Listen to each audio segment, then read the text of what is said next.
This piece, I called it Sacred Spring and Necessary Reservoirs. Like many of my installations, the piece is very much linked to the space in which it finds itself. So this being old factories of the French company Fagot-Brandt, who actually made washing machines. It was really important for me when I first visited the space to be aware of the history of the space, what went on here, and it actually had a very tragic history because the factory workers, I think there were about 2,000, they were put out of their jobs, but the process was very much drawn out and long and painful.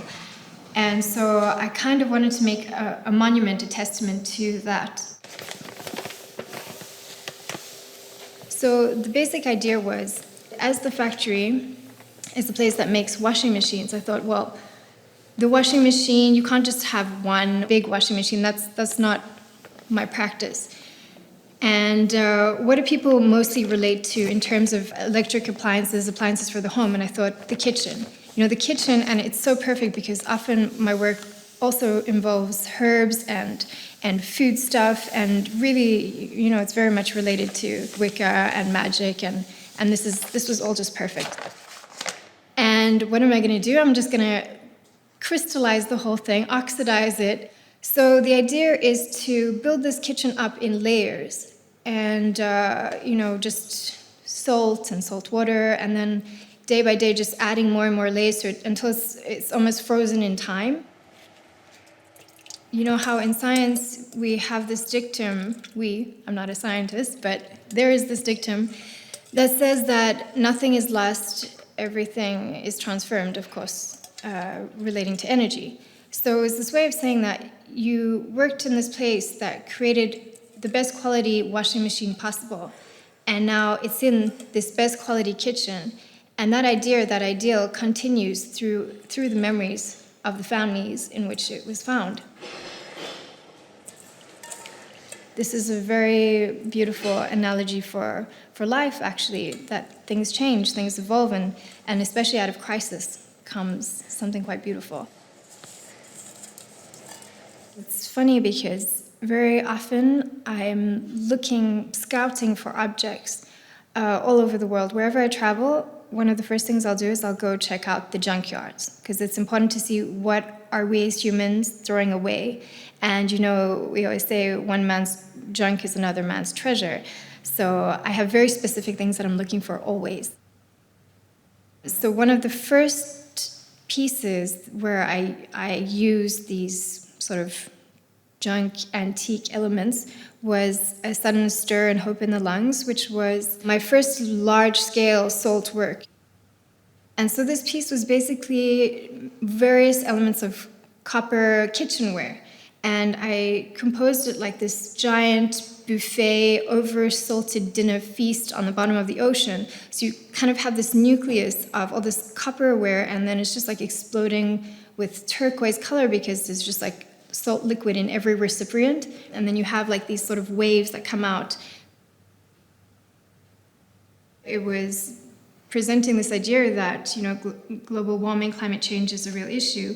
So I imagined this world where all the water had evaporated and you're just left with this like salt and like the bottom of the ocean just gone, devastated.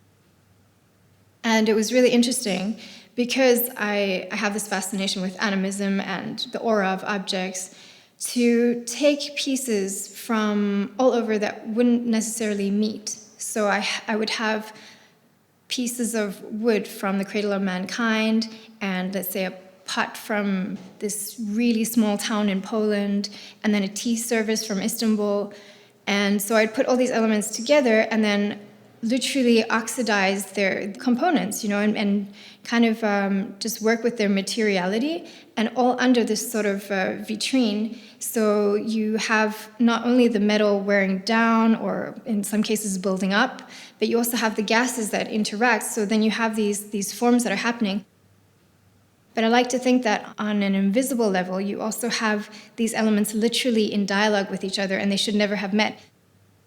I think, of course, the crystallization process, I mean, it's colorful, it's pretty, it's quite kitsch at times, So that draws your attention. But what I'm really interested in is what is that energy, that nucleus of energy that's concentrated in there. Does that speak to us as humans or not? Does it speak to us in terms of aesthetics? Or is there something more powerful happening? My fascination with occult sciences it came about very naturally when I was a kid. I grew up in the late 80s, 90s.